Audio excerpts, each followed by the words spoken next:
من ایمانبردی فراموز استقامت کننده شهر دوشنبه تقوی نزدیک مرحوم جمشید مبارکشاه می باشم.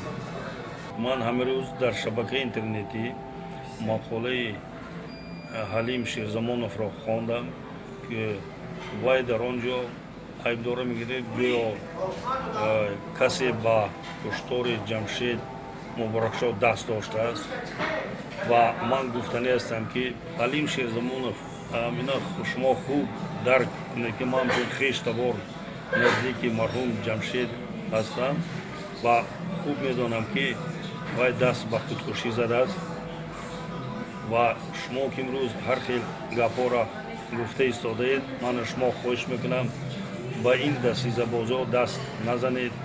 мо ин масъала аз тарафи прокуратураи генералии ҷумҳурии Тоҷикистон дида баромада шудааст. имрӯз парвандаи ҷиноятӣ кушода шуд ва парвандаи ҷиноятӣ ҳозир дар санҷиш аст ва ба наздикӣ санҷиш тамом мешавад ва ба ҳамаи мо хештаборон оқибати ин санҷишро гуфта мегузаранд. мо пурсида шудем ки сабаби вафоташон чӣ будааст.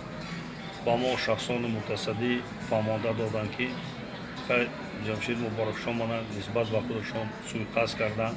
баъдан фаҳмидем ки ба мо гуфта доданд ки ҷамшед муборакшоҳ дар рӯзҳои охир ҳамчун айбдоршаванда гумонбаршаванда нисбат ба парвандаи ҷиноятӣ ки баъзе шаҳрвандони шаҳри Хорух аз тарафи сарадбонон дастгир карда шуданд ва аз тарафи органҳои ҳузургӯ нисбат ба онҳо парвандаи ҷиноятӣ кушода шуд, даст доштааст ва ҳамроҳи онҳо будааст. чанд сол пеш аз тарафи суди ноҳияи рошқалам оиди ҳамин масъала вай суд карда шуданд. муддати чанд сол дар маҳбас буданд, аз маҳбас нав озод шуданд.